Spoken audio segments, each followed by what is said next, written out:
Olá, muito bom dia, amigo do campo e da cidade, que nos dá a honra em mais uma manhã de sábado aqui no programa Terra e Negócio na TV Cidade Verde. Muito obrigado pelo carinho da sua audiência. Quero mandar um abraço em especial ao pessoal lá de Poxoréu e também de Alto Araguaia, que estão em festividades hoje, isso mesmo. E também quero aproveitar e te convidar a nos acompanhar aí nos destaques dessa semana. Na comunidade de Serrinha, no município de Torixoréu, acompanhamos a festividade de Nossa Senhora Aparecida.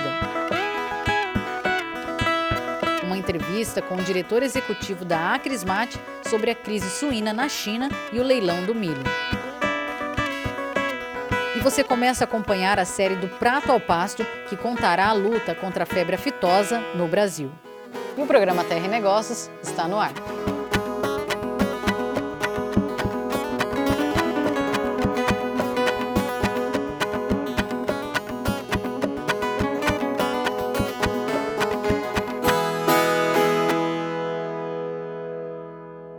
O diretor executivo da Acrismate, Custódio Rodrigues, fala sobre o mercado internacional de suínos e também sobre os leilões de milho realizados pelo governo federal. A cultura tem momentos de altos e baixos, em função principalmente de mercado, e pela produção do Mato Grosso, nós estamos no Centro-Oeste, essa dificuldade se aumenta, principalmente por nós estarmos longe dos portos e longe dos centros consumidores. Então, assim, por mais que nós somos o quinto maior produtor a nível de Brasil, nós temos uma dificuldade muito maior. O que salva a suinocultura nesse momento, a suinocultura do Centro-Oeste, a suinocultura do Mato Grosso, é especificamente, basicamente, o valor dos grãos, principalmente o milho, que sempre foi um preço mais acessível para o produtor do Mato Grosso, que produz, né, e que tem facilidade ao comprá-lo. Especificamente na questão da China, nós tivemos a peste suína africana na China. É uma doença que praticamente tem que ser abatido praticamente todos os animais. O que chegou até nós é que esses animais abatidos foram da ordem de quase 30%. A China é o maior consumidor de carne suína do mundo, tem quase 52 milhões de matrizes. Para ter um parâmetro comparativo, nós temos aqui 3 milhões e 700 mil matrizes, mas a China consome muito e, obrigatoriamente, em função do número de habitantes, ela tem que importar de outros países. Em função desse abate da peste suína africana, o que aconteceu? A China saiu comprando carne no mundo inteiro. E existe um problema também. Por exemplo, aqui no Brasil, nós comemos 80% do que produzimos e exportamos 20%. Outros países também são assim, exportam 25% e comem 75%, e assim sucessivamente. E os números que a China tem é da ordem maior do que isso. Eles provavelmente ficaram sem 12, 13 milhões de toneladas lá mensal, e o mundo só pode oferecer 10, 11, 11,5. Então, o que acontece é que esse mercado deve ser bastante interessante no prazo aí de até 5, 6, 7, 10 anos, nós não sabemos por questões sanitárias, e com isso houve um aumento considerável dos preços praticados, não só no estado de Mato Grosso, mas em todo o Brasil. Aqui no Mato Grosso nós temos um custo de produção que em torno mais ou menos de R$ 2,90, R$ 3, R$ 3,10 o quilo de suíno vivo, e hoje estamos vendendo suíno vivo praticamente a R$ 4,40, com uma lucratividade bastante interessante. Não esquecendo de dizer que outrora, lá num passado muito recente, também nós tivemos vários prejuízos. Então isso vem sanar e dar um alento a esses produtores durante esse período ruim, e hoje a gente pode falar que estamos com preço excepcional e a atividade tendo uma lucratividade à altura do que precisa. Então você está falando que é um bom momento, é uma boa fase, que vai durar mais ou menos 10 anos, seria isso? Essa é a previsão de alguns especialistas, ninguém sabe direito, porque são questões sanitárias, e a gente não sabe como que a China vai atuar nessa questão. Não é fácil, porque peste suína africana não é só aplicar uma vacina, um remédio, tem que abater os animais, e depois, para voltar a isso também, nós acreditamos, por questões técnicas, né, questão de manejo, é muito difícil você repor todo esse plantel que foi dizimado. Então, hoje, a suinocultura, nós podemos dizer que está de vento em popa, os produtores ganhando dinheiro, mas nós não sabemos quanto tempo isso vai durar. Depende muito das questões sanitárias que envolvem a China nesse momento. E com relação ao milho, existe 600 mil toneladas para ser comercializado, né, com leilão, com relação a leilão, via leilão. Fala um pouquinho para a gente sobre isso. Na realidade, a suinocultura, não só a suinocultura, como a avicultura e bovinocultura, tem bastante momentos que precisam ser estudados com bastante carinho. Primeiro, a suinocultura ela tem no componente da sua ração quase 75% entre farelo de soja e milho. Milho 52% mais ou menos. Então, assim, milho é imprescindível. Tanto é que a suinocultura surgiu aqui justamente para agregar valor a esse milho, que ao invés de nós levarmos 3 carretas de milho fora do estado, nós agregamos isso no suíno, né? E podemos levar um caminhão de matéria, por exemplo, dentro da pecuária, de carne suína fora do estado de Mato Grosso. Às vezes lá fora as pessoas falam, olha, vocês são os maiores produtores de milho, vocês têm muito milho lá, mas a gente sabe que esse milho, tendenciosamente, ele está sendo comercializado praticamente tudo fora. Se a gente fizer um levantamento no IMEA, eu não tenho esse levantamento hoje aqui, mas nós vamos ver que 60%, 70% do milho recém-colhido já está sendo comercializado fora do estado. Qual que é a preocupação nossa? Da Conab leiloar, como hoje inclusive tem um leilão, da Conab leiloar todo esse milho, nós não temos um estoque de passagem, o governo pode falar assim, olha, nós vamos importar milho de outros países, de outros lugares. Só que é o seguinte, nós teremos muita dificuldade em estar colocando esse milho aqui para o Centro-Oeste. Nós temos que fazer uma inversão aí, dizendo o seguinte, como é que nós vamos fazer se nós tivermos que buscar milho lá nos portos de Santos, de Paranaguá, etc., com milho a R$ 60, R$ 55 a saca de milho. Isso inviabilizaria, aqui no estado de Mato Grosso especificamente, acredito que no Centro-Oeste, os estados do Goiás, Mato Grosso do Sul, com certeza nós teríamos uma dificuldade muito grande de manter essas cadeias produtivas pelo custo de produção excessivamente alto e, é lógico, a comercialização com problemas. E qual seria a solução para isso?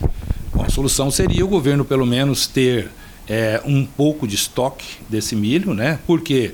Porque nós temos aqui a colheita da safrinha em junho e julho que acontece, nós temos avisado os produtores para fazer contratos antecipados, aqueles que puderem plantar o milho, a maioria planta, mas que possamos ter uma alternativa de ter um pouco de milho no estado, a Conab ter um volume de milho pelo menos para sustentar os estados do Centro-Oeste, que seriam da ordem, aí, no meu entender, pelo menos de umas 300 mil toneladas, daria com certeza para os estados do Centro-Oeste. Somente Centro-Oeste. Você não pode abrir esse leilão para todos, porque aí haveria uma deficiência do estado. E só salientando que o produtor ele não consegue carregar o estoque desse milho com seus recursos de julho da safrinha até o julho do ano subsequente. Então, assim, pelo menos em março, fevereiro, nós teríamos que ter os leilões, por mínimo que seja, para dar sustentabilidade à cadeia da suinocultura. Fazer um agradecimento em nome do presidente da associação, que é o Itamar Antônio Canossa, que nesse momento não pôde estar aqui, e colocar-nos à disposição da sociedade pelo telefone 3624-8125 ou até meu celular 98131-3114. E no próximo bloco você vai acompanhar uma entrevista especial com o presidente eleito da Acrimate, Dr. Oswaldo Ribeiro. Não saia daí.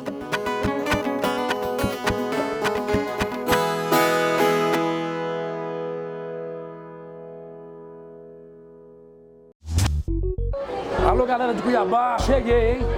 Cheguei aqui em Cuiabá, no Mato Grosso, com a churrascaria Fábio de Mel, tá demais. Uma culinária maravilhosa, as melhores carnes vocês vão encontrar aqui na Fábio de Mel. Com requinte e bom gosto, o Veneza Palace Hotel oferece conforto, sofisticação e serviços de qualidade. Apartamentos luxo, simples e adaptado ao portador de necessidades especiais. Área com piscina, café da manhã, com toque especial da gastronomia regional. Sala de ginástica com equipamentos, sala equipada para eventos. Seja você turista ou executivo, venha para o Veneza Palace Hotel.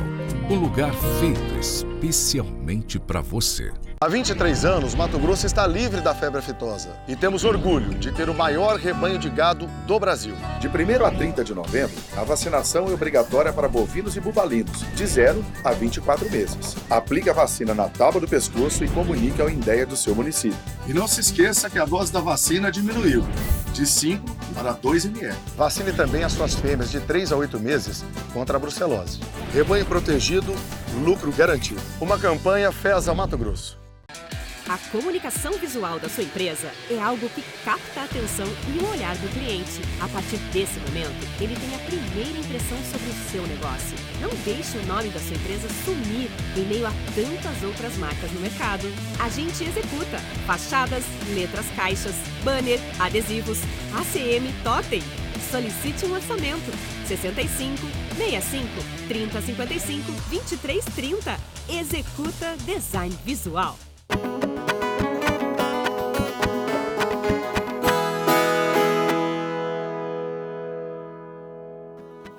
E o Café com Prosa desta semana, nosso jornalista Cosme Rainer entrevistou o Dr. Oswaldo Ribeiro, ele que foi presidente eleito pela Acrimate, vai falar sobre as perspectivas do novo mandato.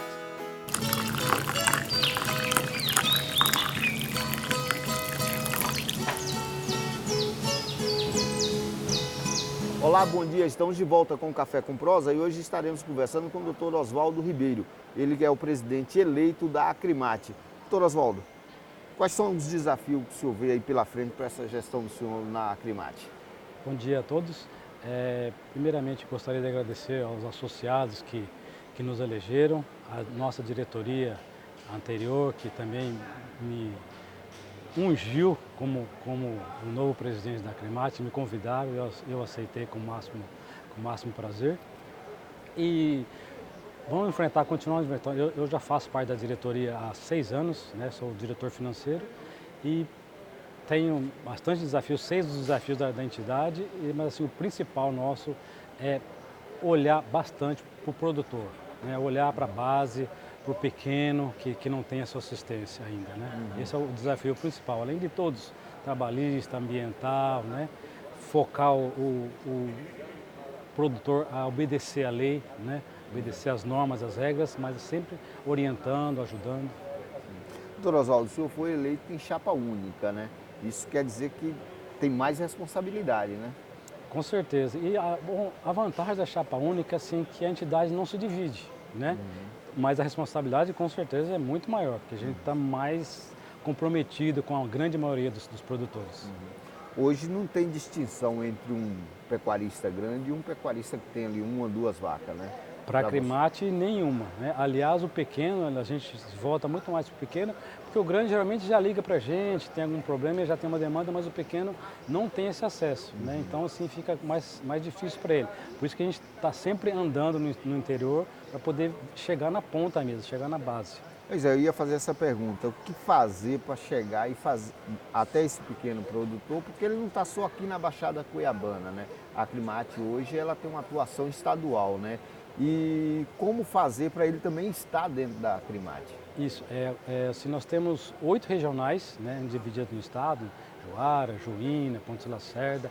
Esse ano, a próxima diretoria vai passar para 13 regionais, que isso aí dá uma amplificada maior no setor, ajuda, né, com cada um com 2 representantes, né, que isso eles ficam lá monitorando e trazendo as demandas regionais. Além disso, nós temos um projeto chamado Acrimate em Ação, que viaja por ano, no mínimo 30 municípios, levando palestra, informação, para poder chegar e ver as demandas locais, né? Principalmente do pequeno. A pecuária tem um problema sério, que é a questão sanitária, né? Nós vamos agora para uma nova etapa, que é a retirada da vacina, né?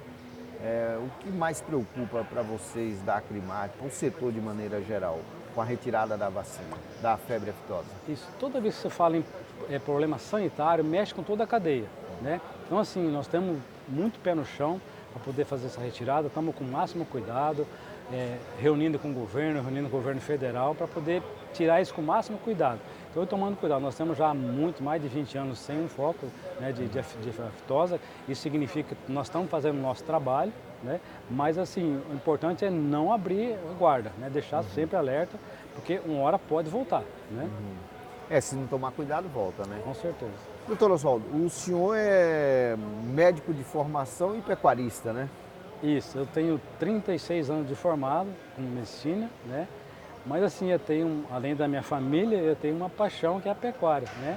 E aí, eu me dediquei à pecuária nesses últimos anos também, nos meus períodos de folga, de lazer, e me dedicado à instituição mesmo, à entidade, porque eu gosto, uma coisa que está no sangue mesmo. O senhor é criador, então? Sou criador. Crio touro PO. Aqui em Cuiabá, como é que é? Onde Isso, é a fazenda? na minha região de Livramento, minha fazenda, né? Na estrada de Cáceres. Como é que é conciliar atividade de médico, fazendeiro, Então, pai de família e agora presidente da Isso, Acrimate? eu separo bastante as coisas, sabe? Eu gosto de separar e assim, o que eu faço? Eu nunca misturo os problemas, sabe? Estou na medicina, eu me dedico 100% à medicina. Eu estou na pecuária, eu me dedico 100% à pecuária. E estou na minha casa também, não levo problema de fora. Então assim, eu consigo separar, até por causa da profissão mesmo, a gente consegue fazer 1000 coisas ao mesmo tempo, né? Então a gente consegue Até hoje a gente conseguiu fazer o suficiente para poder dar conta do recado, né?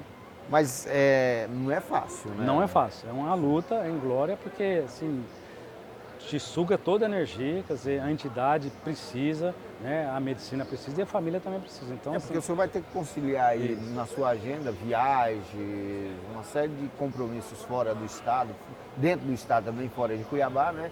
Por isso que a equipe é muito grande, né? A equipe é muito boa, eu gosto de formar a equipe, né? Na Acrimate nós temos lá há 6 anos, formando uma equipe de técnicos, assessores, então assim o pessoal nosso é muito bom e treinado para isso, então quer dizer, não fica sobrecarregando, né? Além disso, dos diretores regionais, cada um tem na sua função, mas assim, eu gosto bastante de delegar, eu gosto de trabalhar em equipe, sabe? Não sou centralizador.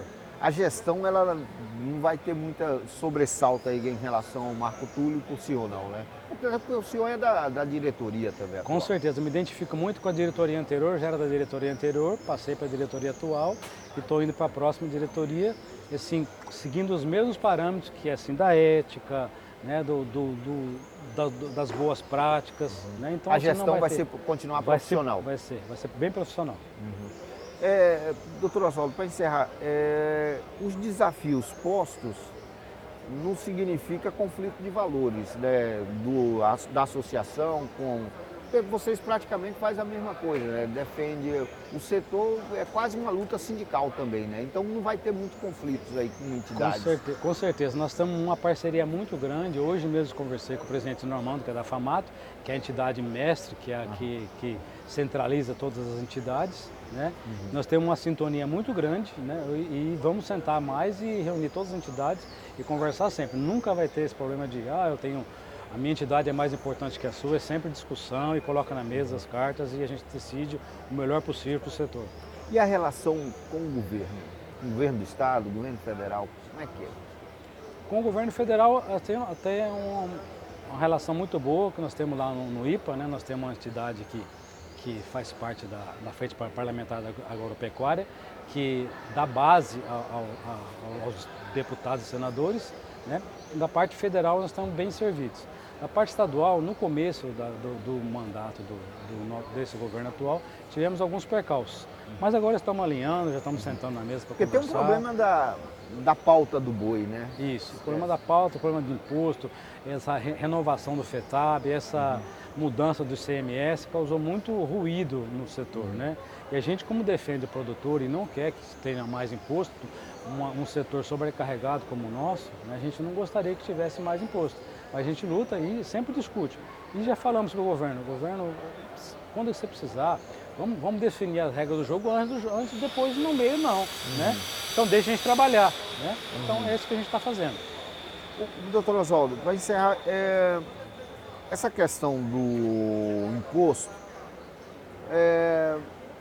vocês veem que tem retorno do FETAB, dessa carga tributária que existe sobre o boi, sobre a pecuária de maneira geral? Vocês se sentem que tem um retorno, vocês sentem isso? Ainda não, né? A nossa briga é para assim, a origem do FETAB era para obras mesmo, né? De infraestrutura, né? Só que com as dificuldades dos governos, eles foram, né, mudando o foco, né? Aí leva um pouco para a educação, leva um pouco para pagar a folha de pagamento, né? Isso aí desvirtua um pouco a origem do FETAB, a origem do imposto. Mas assim, o governo ele tem um escalonamento que agora vai melhorar os repasses. Do segundo semestre já está um pouco melhor e para o ano que vem já acredito que seja bem melhor, né? O que o pecuarista ou o associado da Acrimate pode esperar do Dr. Oswaldo à frente da Acrimate? Bom, o Dr. Oswaldo em si, ele não vai fazer nada sozinho, né? Se o gestor que ele trabalha individualmente, ele tem vida curta, né? Eu gosto de formar equipe, delegar poder, então nós vamos trabalhar em continuidade com todo mundo, né? Trabalhar em parceria com todos os setores, com todas as entidades e com foco no produtor e em suas necessidades. Então, assim, a gente vai trabalhar em equipe mesmo, né? Ok, doutor Oswaldo. Muito obrigado pela entrevista, viu? Eu que agradeço. Muito obrigado. Okay. E para você um bom dia e até semana que vem com mais um Café com Prosa.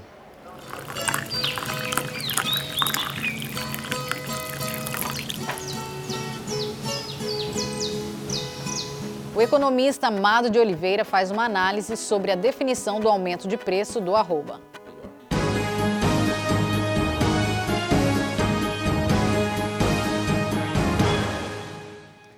De novo, a bovinocultura de corte vem ocupando o espaço na mídia mato-grossense e brasileira. Dessa vez, está se falando sobre o aumento do valor da arroba bovina que os pecuaristas estão recebendo.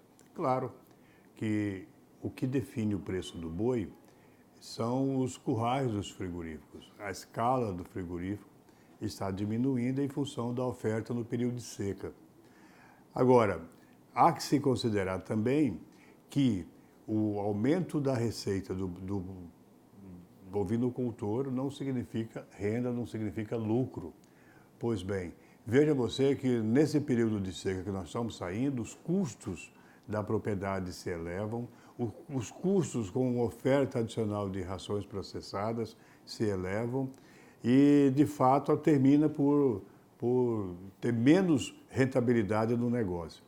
Veja bem o setor de cria, o segmento de cria na pecuária.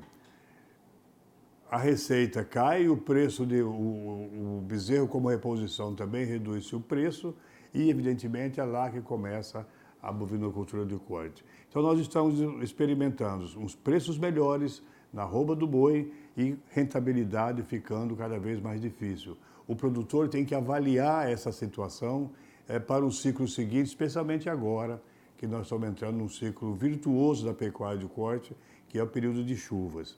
Então, nós temos uma outra questão que deve salientar em função da escassez, da redução da oferta de bois gordos, são o abate das fêmeas. É claro que isso, no médio e longo prazo, vai oferecer um outro impacto, que é a redução da oferta de bezerros e bezerras. Por conseguinte, vamos ter uma dificuldade qualquer lá na frente para o mercado e pode impactar em preço na gôndola do supermercado. Mas, de um modo geral, essa semana a gente vê algo que acontece sempre, que é o fim de um ciclo de seca e o início de um ciclo de chuvas mais abundantes. Portanto, nós queremos avaliar como positiva a movimentação, a curva crescente do preço, mas destacar que, para a sociedade consumidora especialmente, que isso não implica em lucro para o produtor, que continua ainda com preços, basta ver o valor bruto da produção divulgado pelo governo federal recentemente, que estamos ainda produzindo riquezas dentro da pecuária equivalente ao ano 2014. Então você tem, a sociedade recebe informação que o produtor está recebendo melhor pelo preço da arroba, mas a sua rentabilidade está aquém daquilo que possa remunerar o que nós chamamos de fator de produção. Terra, o próprio capital e o trabalho.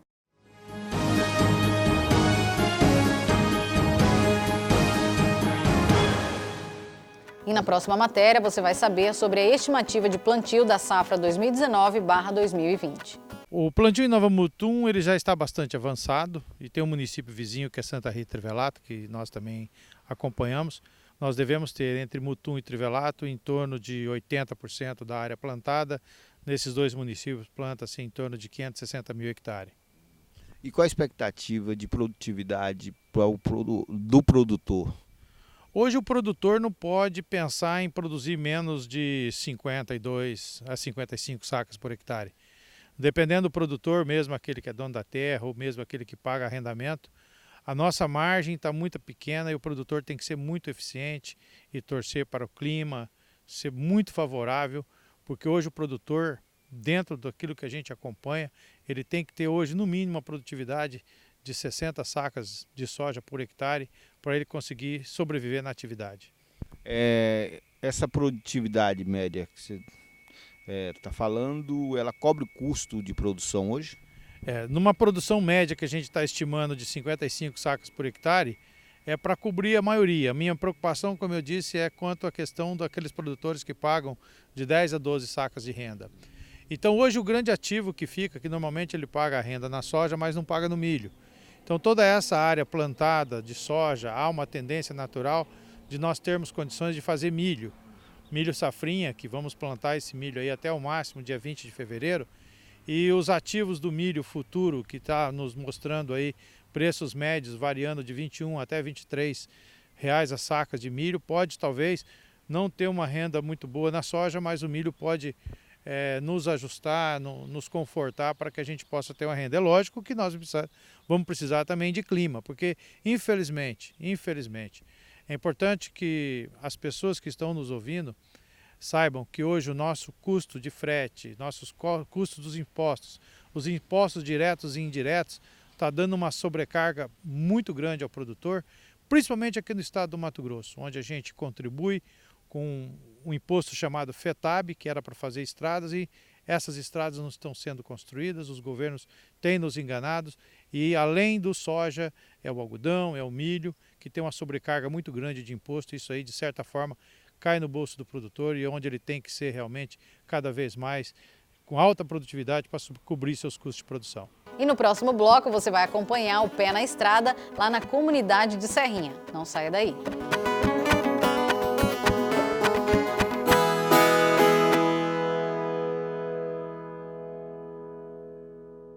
Há 23 anos, Mato Grosso está livre da febre aftosa e temos orgulho de ter o maior rebanho de gado do Brasil. De 1º a 30 de novembro, a vacinação é obrigatória para bovinos e bubalinos, de 0 a 24 meses. Aplique a vacina na tábua do pescoço e comunique ao INDEA do seu município. E não se esqueça que a dose da vacina diminuiu, de 5 para 2 ml. Vacine também as suas fêmeas de 3 a 8 meses contra a brucelose. Rebanho protegido, lucro garantido. Uma campanha FESA Mato Grosso. A comunicação visual da sua empresa é algo que capta a atenção e o olhar do cliente. A partir desse momento, ele tem a primeira impressão sobre o seu negócio. Não deixe o nome da sua empresa sumir em meio a tantas outras marcas no mercado. A gente executa fachadas, letras caixas, banner, adesivos, ACM, totem. Solicite um orçamento. 65 65 30 55 23 30. Executa Design Visual. Com requinte e bom gosto, o Veneza Palace Hotel oferece conforto, sofisticação e serviços de qualidade. Apartamentos luxo, simples e adaptado ao portador de necessidades especiais. Área com piscina, café da manhã, com toque especial da gastronomia regional. Sala de ginástica com equipamentos, sala equipada para eventos. Seja você turista ou executivo, venha para o Veneza Palace Hotel. Um lugar feito especialmente para você. Alô, galera de Cuiabá, cheguei, hein? Cheguei aqui em Cuiabá, no Mato Grosso, com a churrascaria Fado de Mel, tá demais. Uma culinária maravilhosa, as melhores carnes vocês vão encontrar aqui na Fado de Mel.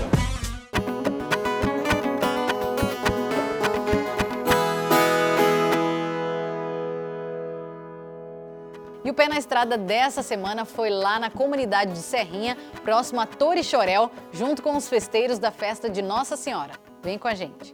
Tá ruim, mas tá bom. Tá ruim, mas tá bom.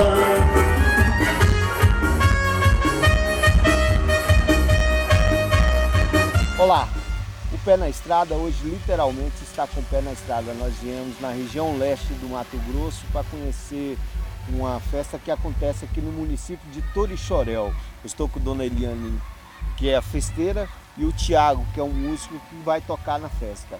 Como é que é realizar essa festa? É cansativo e bom. Se agrada muitas pessoas. É uma festa muito esperada todo ano.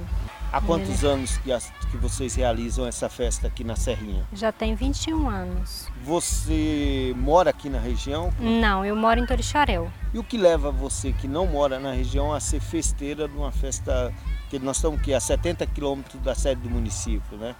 Eu tinha um propósito e resolvi realizar ele este ano. Esse propósito eu já fiz ele já tem uns 8 anos atrás. E chegou ao ponto que eu tive que realizá-lo. E é muito caro realizar uma festa dessa? Muito caro, porque é tudo de graça, não se cobra nada. Tipo assim, a gente tem doações para um leilão onde tem um arrecadamento para pagar as despesas, que contrata cozinheiro, churrasqueiro, cantor, tenda, som, então não é barato. E quem vem nessa festa? Toda a comunidade da região, parentes e amigos. Quando você fala toda a comunidade da região, vem da onde aqui? Vem da região que mora por aqui, os que moram próximo, os que moram na fazenda, da cidade mesmo, Ribeirãozinho, Barra do Garças, tudo vem. Tiago, você, há quantos anos você é músico? Eu tenho 8 anos, toco e canto teclado, forró. Em média, quantas festas você faz dessa por ano? Aqui na região eu acho que tem umas 6 festas. 6 festas? É, mais ou menos, na região. Tem o Alto Diamantino, tem o Pouso Alto, tem a Serrinha aqui e tem a Furnas. Quando essas 6 festas são distribuídas como? Pelo santo. Pelo santo. É pelo santo? Isso. Essa aqui é uma festa de Nossa Senhora Aparecida. Aí tem a festa do Pouso Alto, Bom Jesus. Tem Bom Jesus da Lava e tem os Santos Reis. Santo Reis. Aí tem o da Furna, que é Todos os Santos. Aí o Diamantino é o quê? Diamantino é São João Batista e Santos Reis também. É. Que é a folia. Que tem onde acontece a folia de reis. Aqui vocês têm umas folias bem antigas, né? Bem tradicionais. Tem. Né? Tem no Diamantino onde acontece. No Pouso Alto. No Pouso Alto também. Festas aí com quantos anos? Vixe Maria. A do Diamantino, se eu não estiver enganado, acho que já deve ter uns 70 anos. E a folia? A folia eu acho que tem mais de 70 anos. Tem, a folia tem. Isso quer dizer então que o pessoal da região gosta de festa? Gosta. É bem assim, né? Tipo assim, já espera. É uma festa muito esperada. Vale a pena fazer essas festas? Vale. No meu caso, vale. Valeu muito. Há quantos dias trabalhando? Eu já tenho 15 dias que eu estou me residindo aqui num local mesmo. Tipo assim, matando as coisas, tipo assim, eu procurei ocupar a população bem pouco. Porque a gente acaba incomodando um pouco, né? Mas todos se dispõem a ajudar, todos.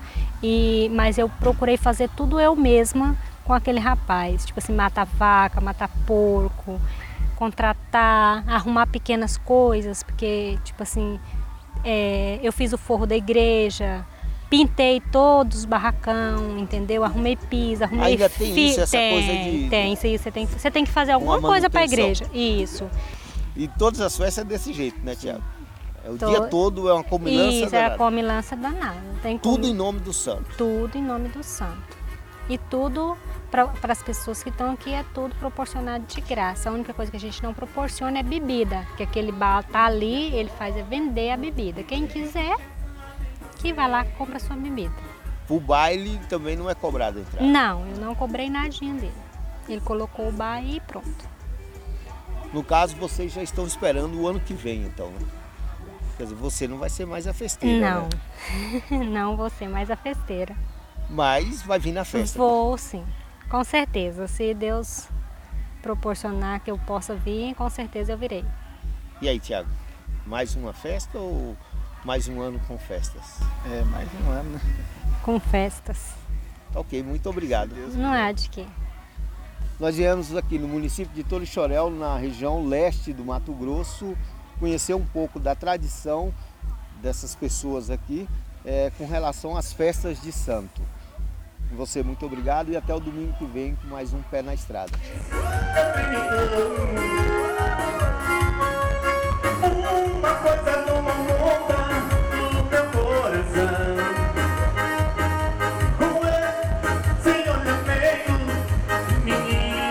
Em novembro acontece a campanha de vacinação contra a febre aftosa em todo o Brasil. E a partir de hoje você vai acompanhar uma série documental sobre a luta de pecuaristas e instituições em busca da erradicação da doença. O século XX trouxe consigo o alastramento do que viria a ser uma das doenças mais devastadoras para os bovinos. A febre aftosa deixava rastros de destruição em toda a produção. Lentamente os bovinos pereciam pela dificuldade em comer e em se locomover, perdiam peso e pouco a pouco pereciam de vez. Eu me lembro muito, quando eu era pequeno, de ver o sofrimento que meu pai tinha, derrubando os bois, as vacas na fazenda e curando os cascos. O negócio era tão feio, a incidência era tão grande da aftosa, que o gado estourava no pé. Eu tive a oportunidade, logo que chegamos aqui, de ir buscar boi no Araguaia. O urubu não voava, andava atrás de nós. De tanta febre aftosa que nos acompanhava. Trazia inúmeras consequências, como frieira, como aborto, das vacas, como uma série de prejuízos. Uma das imagens mais tristes que eu pude vivenciar no início do meu trabalho no Serviço de Defesa do Estado do Mato Grosso. Nós chegarmos em uma propriedade com as vacas todas deitadas, os bezerros já em fase terminal, tá? E a família sentada esperando como se a nossa chegada fosse a grande solução do problema. E que na verdade foi o contrário, porque o que nós fomos fazer foi, de uma forma final, dizer a ele que não tinha mais o que ser feito e que o rebanho dele tinha que ser sacrificado. Para diminuir os sintomas da doença e auxiliar os produtores na prevenção, o Programa de Combate à Febre Aftosa passou por reestruturações para que pudesse atingir diversas regiões brasileiras de forma mais eficaz. O governo brasileiro criou um programa chamado CACOFA, Campanha de Combate à Febre Aftosa, onde eles instituíram um trabalho de acompanhamento dessas vacinações nas fazendas. Era muito difícil um combate sistemático à enfermidade, ao vírus da doença, porque uns vacinavam, outros não. A ocorrência da doença gerava perdas enormes, né? Tanto no comércio da carne como do leite.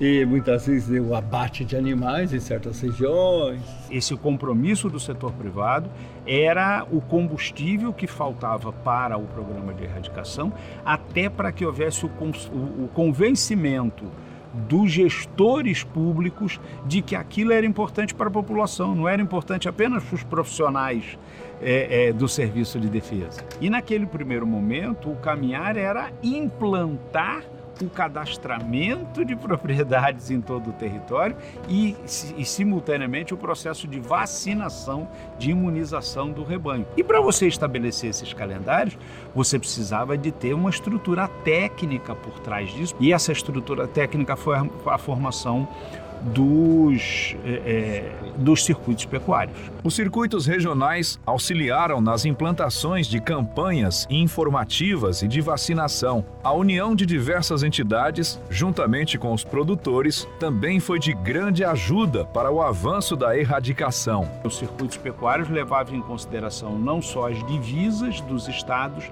mas o intercâmbio comercial para que houvesse o menor impacto possível dentro da comercialização pecuária. E nós tivemos aí até o início da década de 90, quando começou-se as exportações, especialmente as exportações para a Comunidade Econômica Europeia.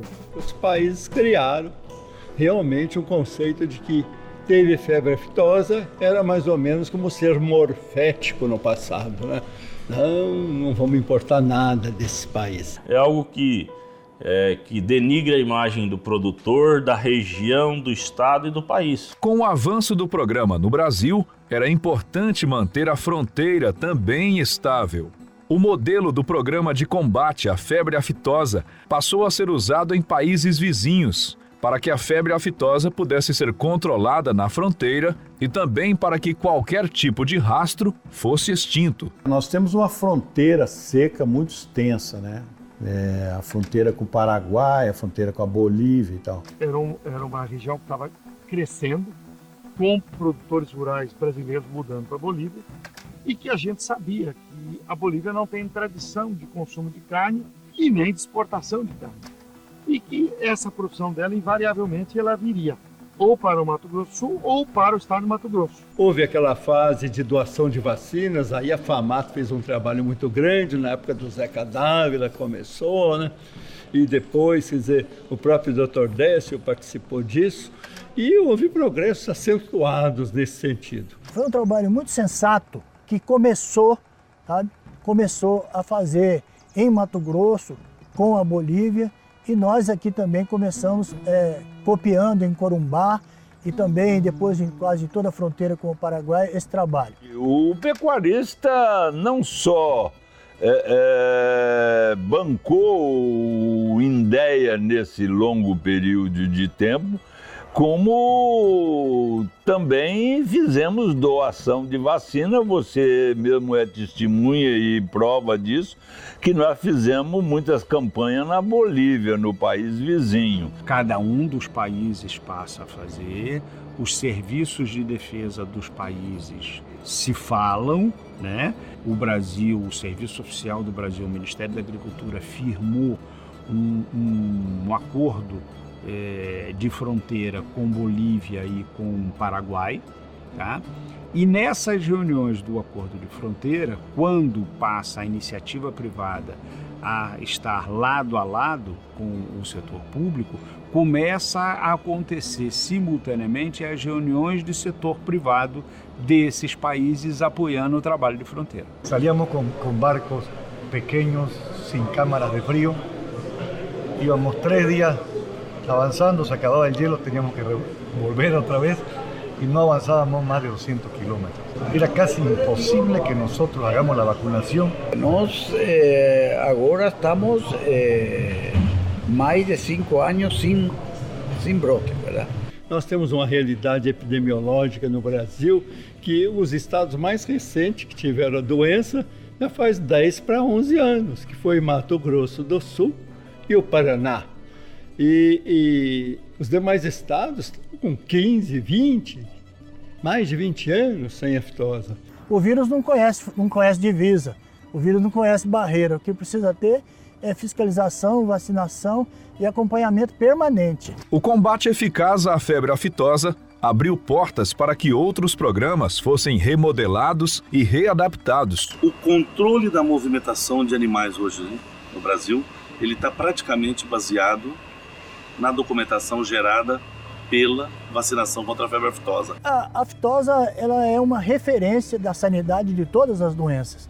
Quem cuida da aftosa indiretamente está cuidando também de outras coisas que afetam o rebanho. Os calendários de vacinação e a implementação, principalmente da informatização e do controle dos rebanhos, trouxe para o produtor mais lucro. Um rebanho mais sadio que teria uma conversão alimentar maior, que teria uma carcaça para o frigorífico melhor também. A indústria, ela olha a aftosa da seguinte maneira. Ela olha em 3 direções. Ela olha o produtor, que é o cliente, o produtor rural, que é o cliente dela. Ela olha o ministério, que é quem regula. E ela olha o organismo internacional, que é a OPAS, Centro Pan-Americano, que está sempre dando suporte. A luta contra a febre aftosa estabeleceu novas estruturas para os produtores bovinos, as entidades rurais e os órgãos públicos. Com isso, muitas mudanças aconteceram para que a produção seguisse um padrão de excelência. De um lado, o governo fazia a sua tarefa da definição da estrutura técnica, da estratégia técnica, e do outro lado, o setor privado, representação de produtores, representação da indústria frigorífica e representação da indústria de produto veterinário, se articulavam para dar todo o apoio a essa estratégia, porque o reconhecimento de área livre de febre aftosa com vacinação tem toda a sua estrutura de operacionalização no setor privado. Nós temos que colocar nessa valiosíssima ferramenta que nós temos de informação, nós temos que colocar mais recursos para que essa informação chegue aos produtores, chegue para a dona de casa e principalmente para a sanidade do nosso rebanho. Que a gente consiga avançar. E o avançar é conseguir o status de livre de febre aftosa sem vacinação. Eu acho que é perfeitamente alcançável. E agora, em síntese, nós temos que dizer adeus aftosa.